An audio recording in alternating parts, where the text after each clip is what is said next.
Welcome to the JOMA Preventative Health Podcast, hosted by the Jewish Orthodox Women's Medical Association. We provide you with up-to-date information on health topics geared towards the Orthodox Jewish community. This podcast content is provided for informational purposes only and is not intended as medical advice or as a substitute for the medical advice of a physician. Welcome to the Jewish Orthodox Women's Medical Association, or JOMA podcast. I'm your host, Elisa Minkin. I am a general pediatrician and proud JOMA member.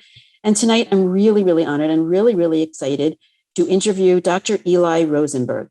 Before I introduce Dr. Rosenberg, I'm going to mention, as I always do, that if you have a topic you're interested in hearing, someone you want to hear me interview, or you yourself want to be interviewed, please reach out to me at health@joma.org. Also, feedback on the episodes are greatly appreciated. So, Dr. Rosenberg is an infectious disease epidemiologist and the Deputy Director for Science in the Office of Public Health at the New York State Department of Health.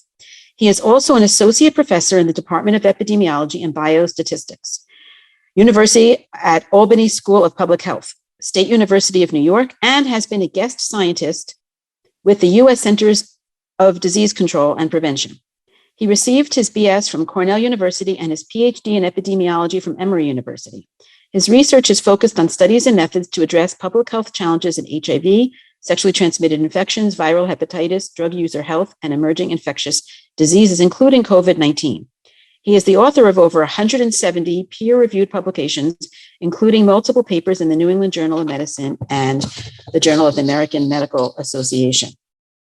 Thank you so much for joining me tonight, Dr. Rosenberg. Thanks for having me. I really appreciate it. Let's start with the story that, a lot of people are talking about, which is the news of the man in Rockland County who had not only polio, but a case of what's called paralytic polio. That's right. And actually, our official report came out today in CDC's publication, MMWR, sort of chronicling the diagnosis of this case in July, and sort of all the other findings associated with that, which includes detection of poliovirus in wastewater in multiple counties of New York State. So so we can go through that whole story. Whichever part you want to start with. I want you to explain to us what we know about it. That's right. So what we're talking about is a case of someone with paralysis, which is really some of the most extreme outcomes of a poliovirus infection. So when we see a case of paralytic polio, we call it the tip of the iceberg, because we know for every paralytic case, there's some other person, a larger number of people with more mild symptoms, and many without any symptoms at all. So we're talking someone with a paralytic case, of polio, we know that it's not what we call wild type polio, which is the original circulating strains of polio, but it's called a vaccine derived strain from of Sabin type 2. And what that means is, we can go into all the details of this, but this is from a mutation this is a reverse mutation from a type of vaccine that's not given in the United States, frankly, and has mutated and circulated in the community and caused illness. And I really wanted to get a chance to talk about all the specifics of that, because what we use here in the United States to safeguard against poliovirus disease, including paralysis, is a very different vaccine called IPV, which is an inactivated poliovirus vaccine. And I want to talk about why that's a very safe and effective vaccine, and very different from the types of vaccines I mentioned a moment ago. And so we're talking about a case of someone who is unvaccinated, who acquired this type of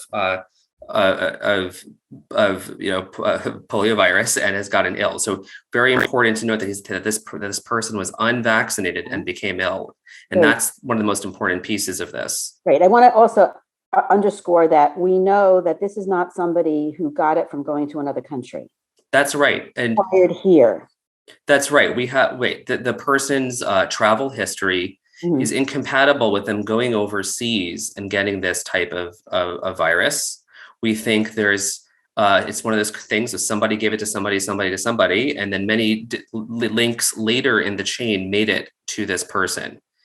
And it's not it here if we don't give the oral polio virus here. Wait, sorry, say that one more time. If we don't give the oral polio That's virus right. here, how could he possibly have gotten it here? Well, that's a great question. That's a complicated question. The vaccines that we use in the United States, the IP. So first of all, actually, there's multiple methods. I would go into the. First of all, it could have been given by an unvaccinated person who is associated with this group. There could be a chain of unvaccinated people who pass this on to each other. And like I said, oftentimes, in most cases, polio virus infection is asymptomatic, so it can silently transmit and ultimately land in somebody who seemingly at random becomes ill. But very importantly, the vaccine that we use in the United States, IPV, an activated poliovirus vaccine, is very effective, extremely effective, and I could give you some of the numbers on this, at preventing illness from poliovirus infection. However, IPV alone is typically not sufficient to stop the spread of poliovirus when introduced to a community. And so you can still have shedding of the virus. That's technically means you can be infected and continue to spread it. And I want to talk about methods of spread because we haven't gotten there yet either. But IPV, you could still have spread in a country like the United States that's using IPV. So IPV is extremely effective when given with the full series. It's basically almost 100% effective at preventing illness, but you could still have transmission. And so what we're seeing here is you can have the potential for spread. And we have communities here in New York, here in the United States, where vaccine coverage is also low, and unvaccinated people are really at risk for illness when we have introduction of polioviruses. And that's unfortunately the situation that we're looking at here. Someone who was unvaccinated and became ill through encountering this virus. Right. That's a really good explanation. So let's go backtrack because there's so much more to cover. And Absolutely. Let's start out just what is polio? Right. So absolutely. So polio is a type of enterovirus, and it's spread through predominantly through, not exclusively through, the fecal oral route. And that means somebody essentially is contacting fecal matter, and it could be very small amounts. That could be on objects or on other people and so forth, or even in some unclean water, and they're contacting small amounts of fecal material, and it's getting into the mouth. And conversely, hygiene is really a paramount piece of cutting transmission of the poliovirus. And so it's spread through the fecal oral route. You know, back in the day, we used to have, particularly in the 1950s, we had some very tremendous waves of infection in the United States, often around this time of year, actually in the late summer. And very much affecting children who, as we all know, children are not necessarily known for hygiene, and they all touch each other, and they touch their, all parts of their body, and hand washing doesn't come first nature. And so we would used to have massive waves of infection in the United States, that would unfortunately make many, many children ill. And for people familiar with pictures from that era, the paralytic symptoms really ranged from,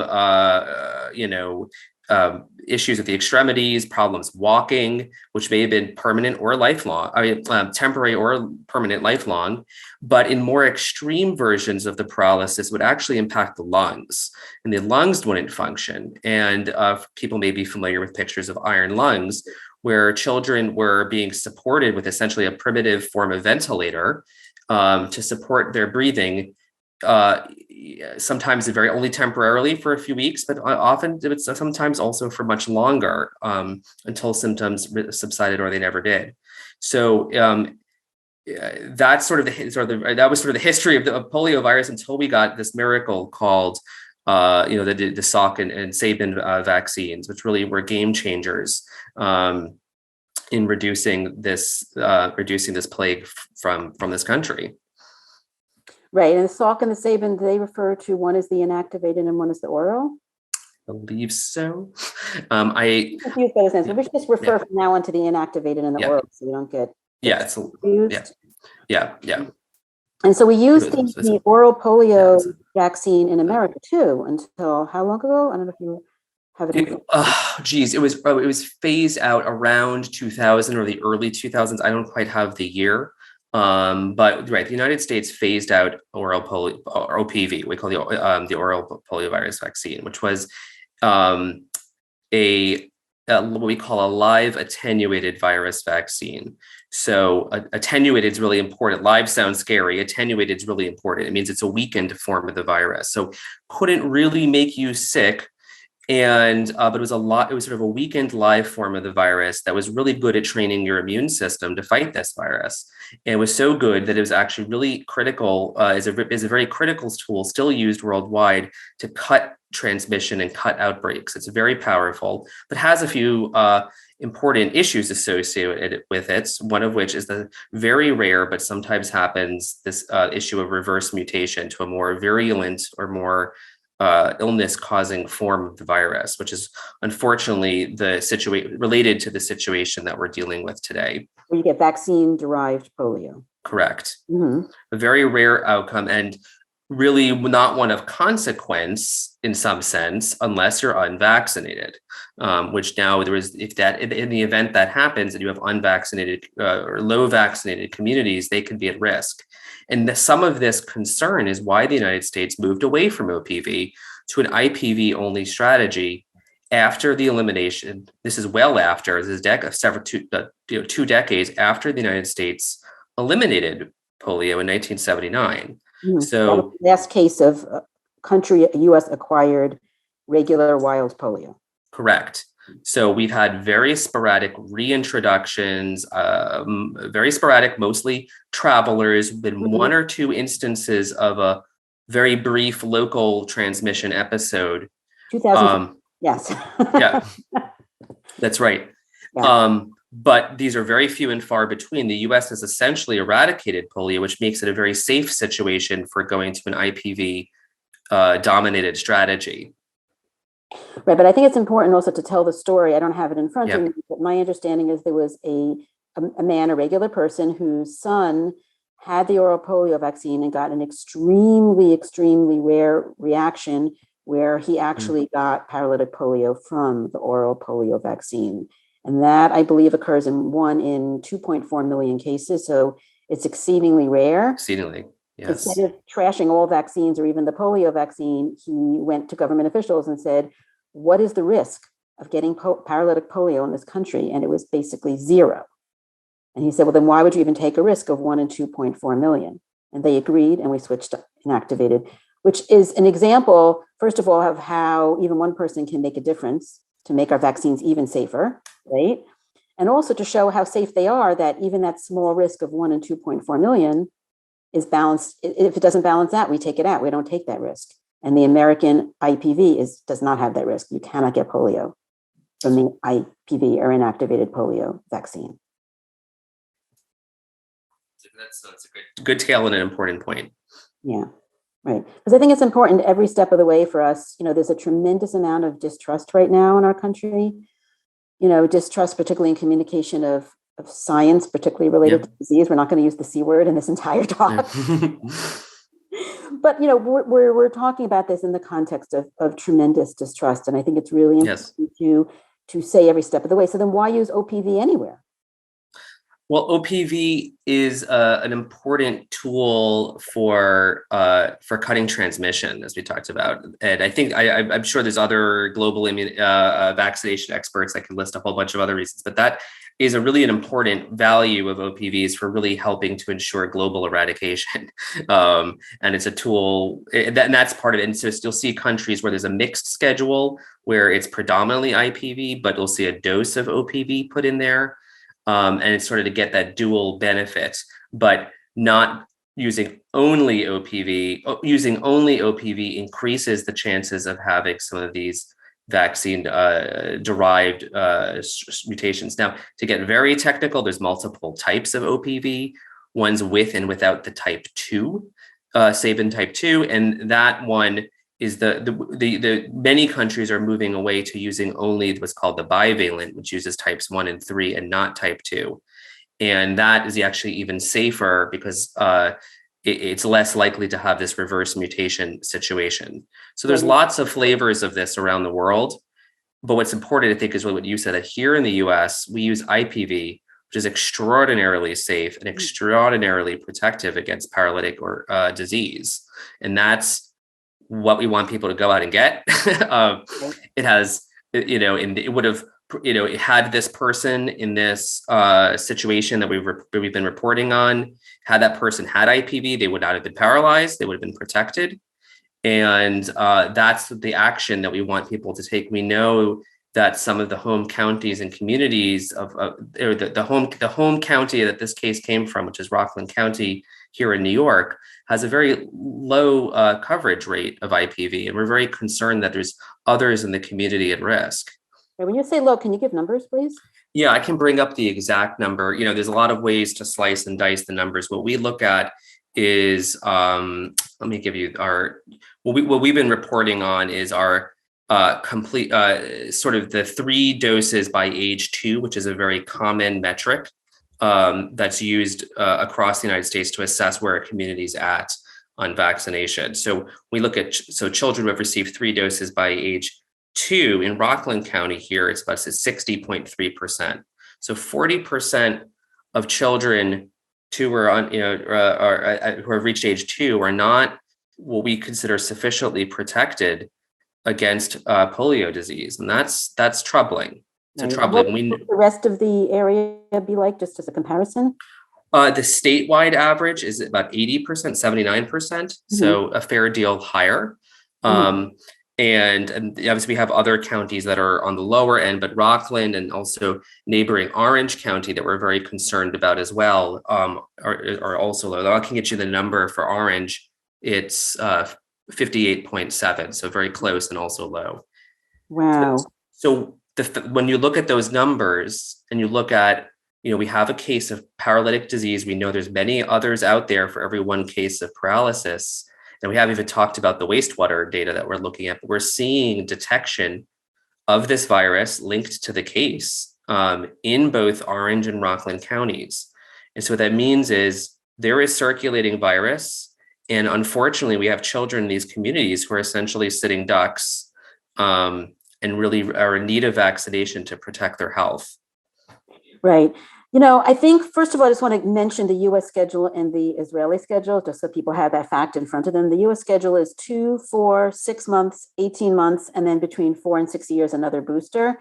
And I do believe that by 6 months, there's a 99% protection. Correct. Against getting paralytic polio, but remembering if it's circulating in community, it can still be shed through your body because it won't prevent it going through the gut. That's right. Okay.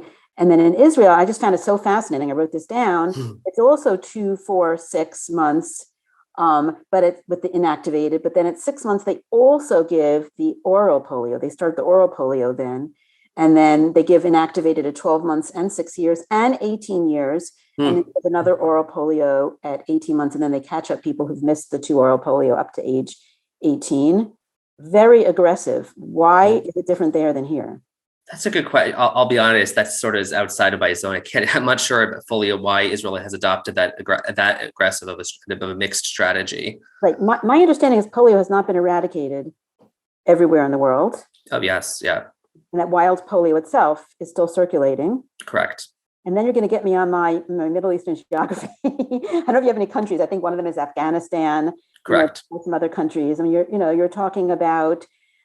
Yes. I believe that it has been found in sewage in neighboring areas. And so as long as there's proof of it, either vaccine-derived or wild polio, right? Because it could be you're still using the oral polio there and it still hasn't had enough vaccination rate, so it still circulates. And so as long as there's a risk of either wild polio or vaccine-derived polio, you need to give the oral polio to prevent spread and also paralytic polio. Well, spread for sure.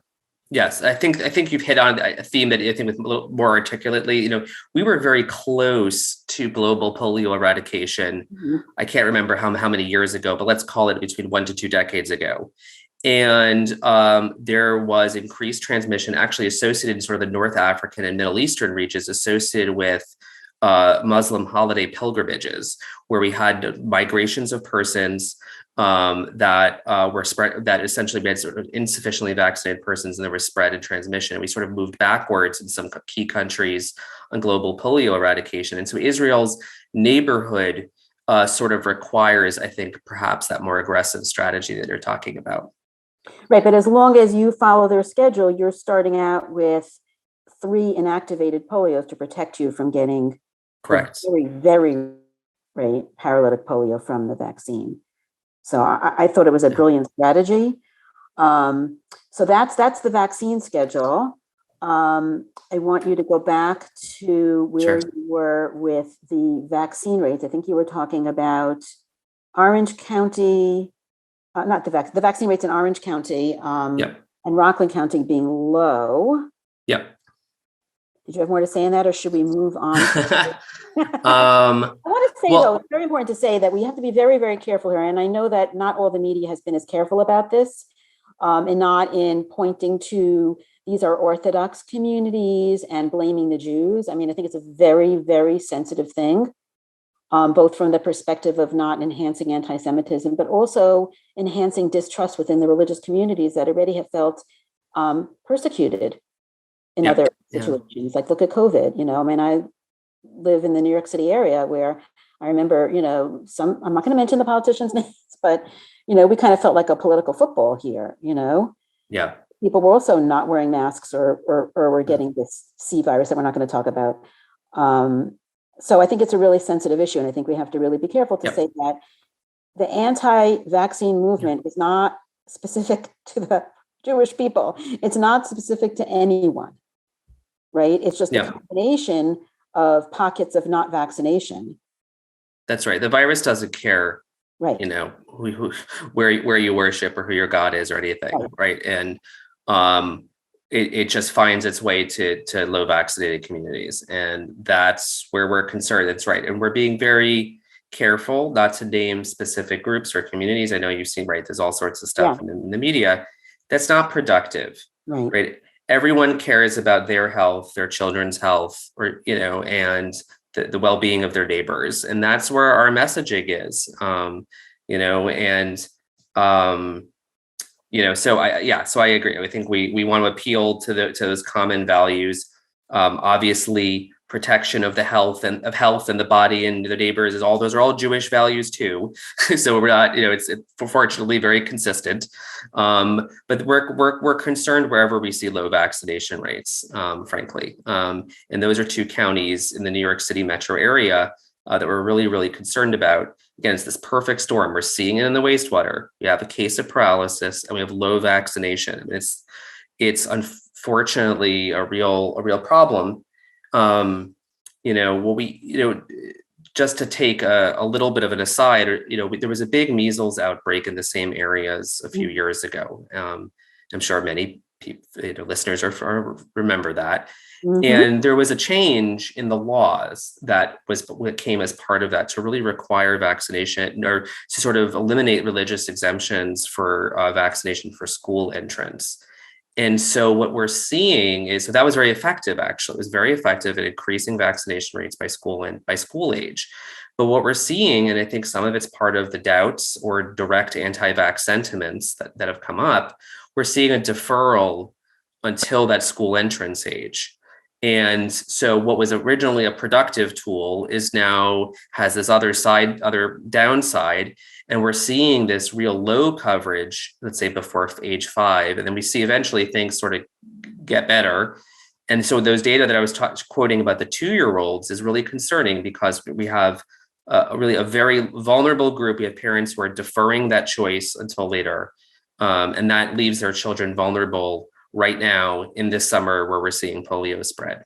Right. I've heard it said that not vaccinating your child on time is like putting them in the car seat after you get to your destination. Right. Yeah. Right. So especially now that it's here, I think there are, a lot of people who are realizing that it's a real threat. A lot of my patients, I'm a pediatrician, have said, I don't have to worry about polio because that's not a thing. I used to say, by the way, that our borders are porous. Yeah. It is in other Yeah. countries. You're going, places and people are coming here. So that was really not true that Yeah. it was never a threat.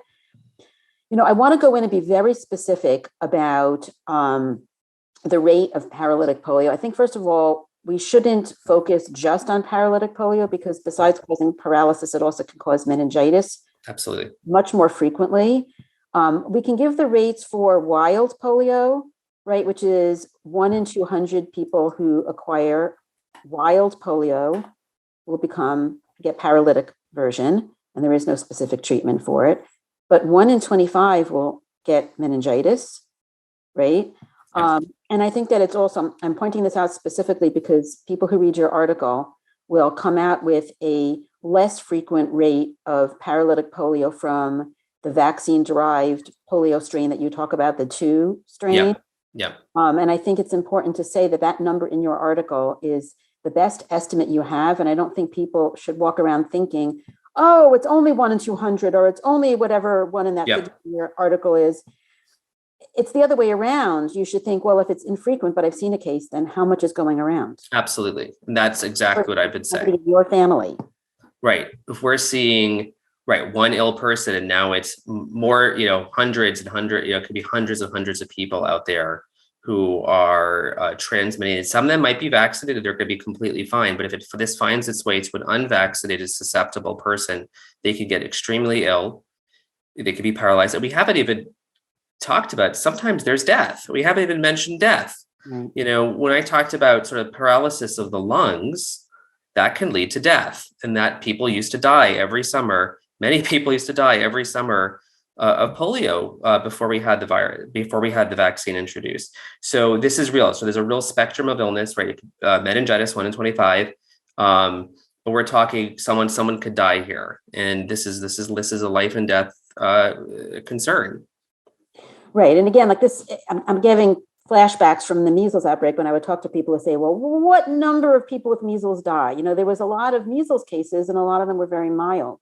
And so some people's experience was, well, my neighbor got it and was fine, and my neighbor's kid and and they just had like a bad cold. I mean, I wouldn't call measles a bad cold on the average. People get quite sick, and it can ruin your immune system later. But putting those little details aside, I think it's very important not to underestimate. I think that's what the anti-vaccine movement does. It exaggerates the risk of the vaccine, and it also minimizes the risk of the disease. And we can't afford that. Yeah, I agree. I think there's sort of these false equivalencies. Well, we don't know X or feel this or this. Here's some distorted factoid about the vaccine or the risk of the disease, and they're put on a level playing field that isn't fair. We have a very rigorous process through the FDA, their bodies, the CDC's bodies that they convene, notably the ACIP, which evaluates these risk-benefit questions. And I mean, for polio, it's clear. I mean, there's mountains of evidence on the safety and the effectiveness of this. The likelihood of anything adverse happening is so minute with IPV compared to, even if it's one, I won't quote a specific number, but the risk of paralysis in this moment with this strain in these counties, I mean, it's a crazy gamble, right? That you have an extremely safe thing that works to perfection, essentially, when you're fully up to date, and it's a crapshoot with paralysis, meningitis, or worse, and there is no equivalency here. So right. This vaccine, I'm a pediatrician. I'm telling you, I remember the oral polio era. I remember having it, and it was so delicious. I wanted a second one, but anyway, polio, but that dates me. But the inactivated is it's such a benign. Like some vaccines are more reactive. Like people know you get flu vaccine and you may feel flu-like, and some people complain they really feel sick after it. We're not talking about the C vaccine. We're just not. Sure. My point is that it's not a new vaccine, and it's not a reactive vaccine. It's super safe. Yeah. If you're making a risk-benefit equation, like to those of us who know the vaccine, we're like, we don't get it. Why would you not get the polio vaccine? No, right. This is extremely well studied, given all over the globe for years. Right. The other newer vaccine, right? The C vaccines, right? Obviously, I think we will all support that they're safe and highly effective, but those those are newer, so fine, okay. But this is not that. I fully agree. Right.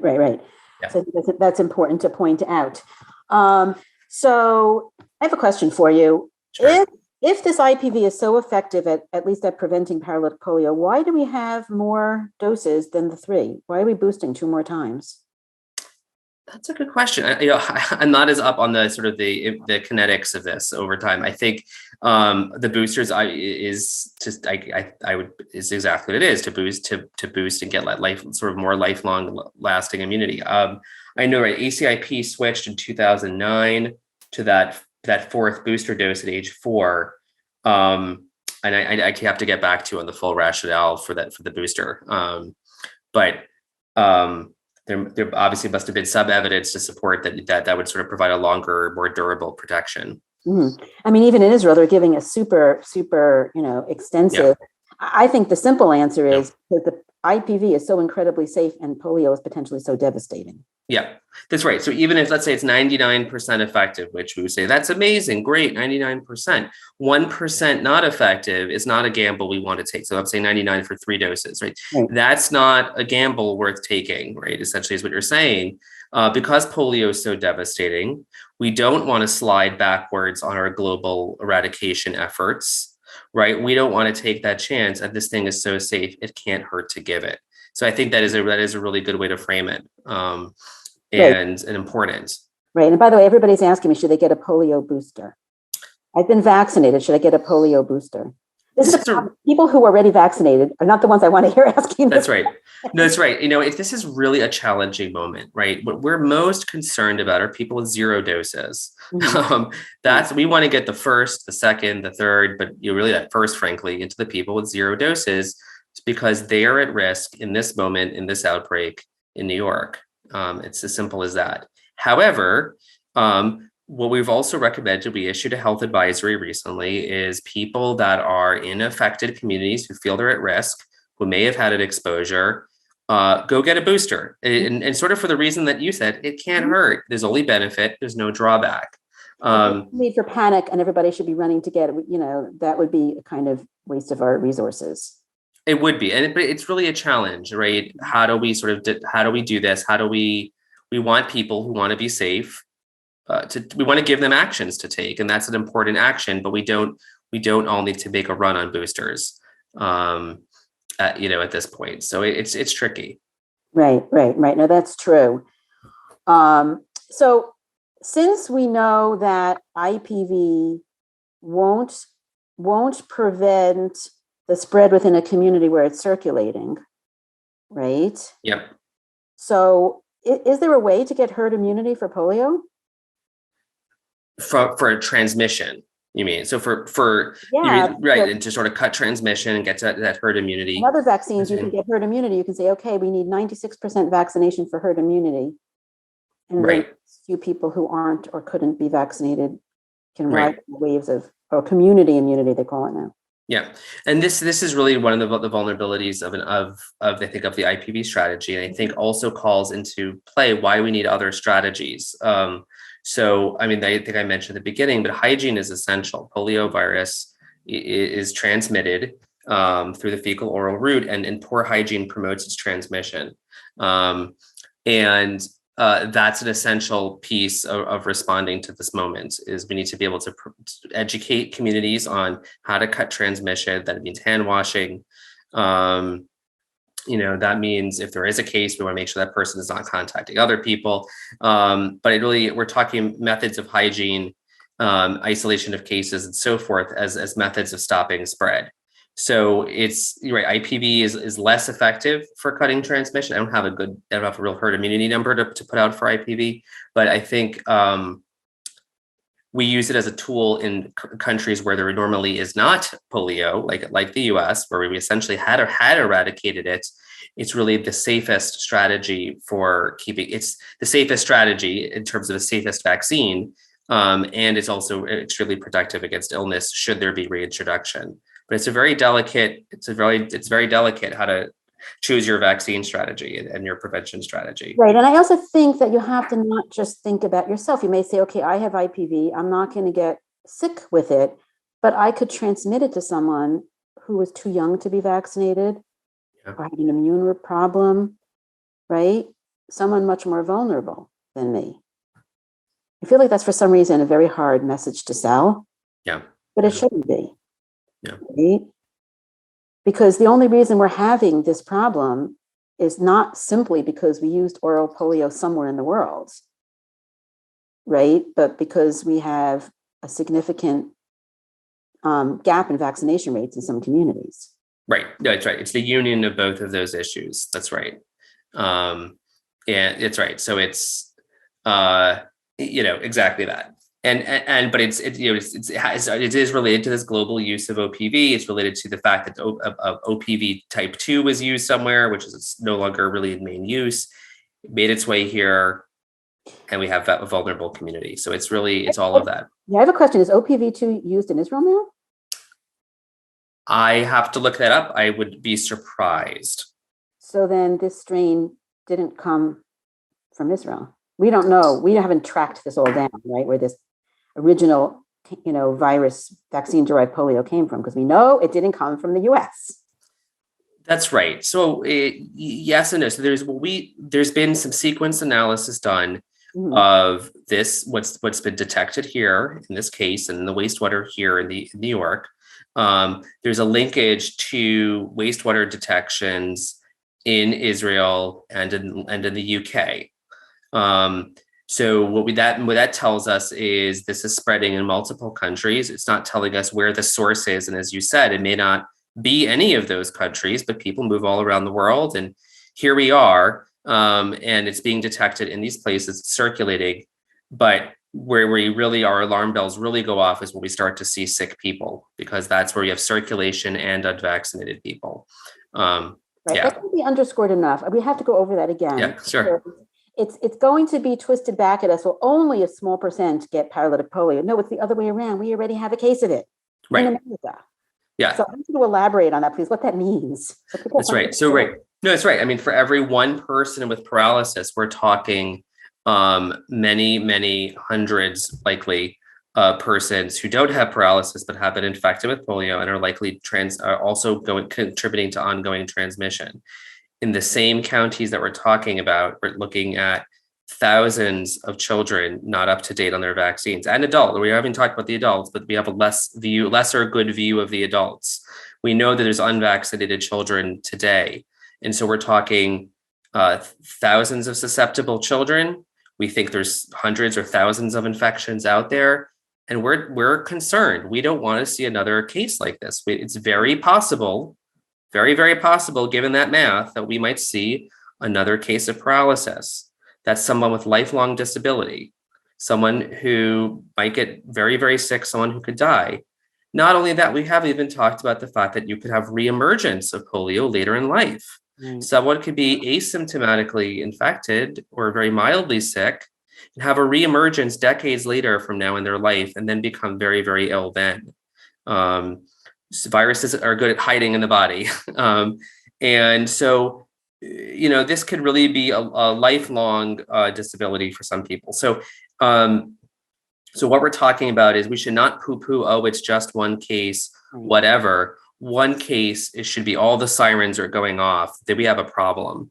Tip of the iceberg. Tip of the iceberg. And the report that came out today from us here in New York with Rockland County, Orange County, and CDC all on collaborating on this. We detailed not just the case, which again speaks to this issue of, okay, we got many, many out there. We have seen this virus linked to the case appearing in both Orange and Rockland counties before, during, and after the diagnosis of this case, which tells us there's more than one person. It's very unlikely that one person was able to use the bathroom in all those locations at all those times, and have this detection of poliovirus in the stool, which is what we're talking about. We're talking about in the sewage water, which we can test. we're seeing detection of the virus in multiple locations over a very extended period of time. And I can pull up the dates. And But New York City. Don't forget New York City. That's right. I haven't mentioned New York City. New York City was outside of this report, but there has been a detection in New York City, which was reported on over the past week. There was a press release. And that there is some also connection to this case. It's a little, the picture is a little fuzzier because this is technical on how wastewater works in New York City, but it's a lot more people contributing to one wastewater plant. So there's sort of a dilution issue. It's a little hard to get the picture, but we think that, right, there is detection in New York City that's also part of the picture. This is more than one person. We're talking multiple people, perhaps hundreds or thousands of people. And if you are unvaccinated, you are a sitting duck to a deadly disease right now in New York, which is just a very safe vaccine. A very safe vaccine. I can't handle this. It's so frustrating. Right. 4 decades after the United States eliminated this. I mean, we're sliding backwards on we led global eradication efforts, and here we are sliding backwards in 2022, which is just shocking. I have to say one thing. I have been in touch with Chava Willig-Levy, who is a actually well-known author. She wrote a book, the great title, A Life Notwithstanding, because she has polio, post-polio syndrome, is in a wheelchair. She has ventilated now because of the post-polio syndrome. And one thing she said to me actually just today is she had it in August. So this is her anniversary of getting it however many decades ago. And she said that in that 1 month, August, when she got it, there were 28,000 cases that 1 month alone, I think just in children. Wow.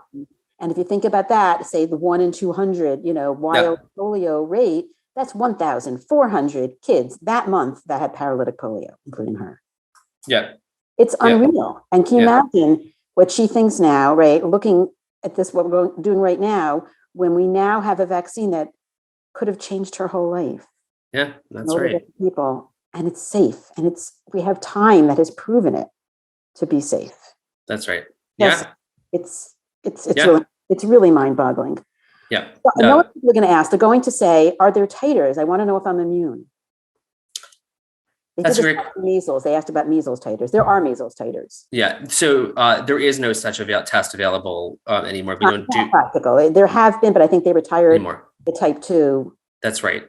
So right now in the United States, there are no, commercially available, ready to go tests for titers for this.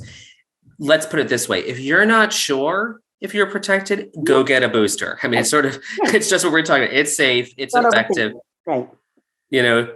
Save yourself the time, save the resources, just go get a booster. That's the answer to that question.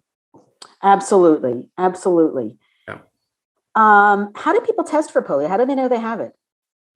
So that's a great question. So, it's funny you should ask, because we're not routinely doing this kind of testing. It's not, go to CVS and say, I want a polio test, because we eradicated that. I mean, I want to almost come back to that almost the absurdity of the moment of the question.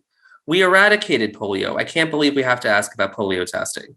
This is something that we need to, but anyway, the most reliable method is through stool testing. So we're taking a sample of feces and we're testing it. So for example, here with this paralytic case that we're talking about, it was a specimen that was tested at our public health laboratory in Albany, the Wadsworth Center. What we do is a PCR test, so it's a type of nucleic acid test, DNA test, and we're testing for enteroviruses, the class of viruses that contains polio. A second test is done to confirm it's polio. It goes to the CDC for additional testing and sequencing. So it's not a run-of-the-mill test. We're talking a special test on feces. However, and particularly this is important for the physicians that are listening, we have issued several health advisories to clarify the role of testing. We are concerned, for all the reasons we've talked about, we are concerned about additional cases out there. We would like we want to make sure physicians are aware when to suspect poliovirus, particularly in an unvaccinated person, and to encourage testing. And we're really encouraging testing, particularly in Rockland and Orange counties. I can go up, we have a whole algorithm for this. But if you're a physician in Rockland and Orange County seeing patients who are unvaccinated, we are encouraging a somewhat more liberal scheme of testing of stool, because we want to make sure we're finding cases, even some more mild ones that we might otherwise be missing. We want to make sure that we're finding those cases. Wait a second. When you say more mild, because again, underscoring that most polio is not paralytic, right? Yeah. A large percentage has no symptoms at all, so you're not going to be testing those. Well, and I'll actually pull up our recommendations, because I want to make sure I can quote. And then of the ones that are symptomatic but not paralytic and not having meningitis, they may have just a non-specific viral diarrhea, Exactly, or sore throat, very non-specific that you would never, ever think would be polio. That's right. And what we're saying is, in some of those situations, particularly in Rockland and Orange County, you have an unimmunized or someone whose immune status you can't verify. They have, and I'm reading it here just to make sure, if they have, I have this right, but they're living, working, and attending school, et cetera, in these two counties, and they have a sore throat or fever and tiredness, headache, nausea, et cetera, and they've tested negative for some other conditions. So we're talking COVID, influenza, strep. If you've ruled out other conditions and you're not quite sure, we're encouraging that extra test for polio, because that's how concerned we are, and we want to encourage that kind of testing right now.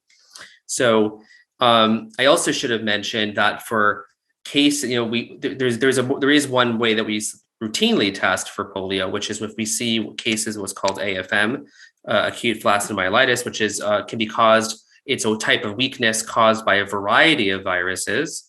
Those will be sent for a panel of tests, which includes polio.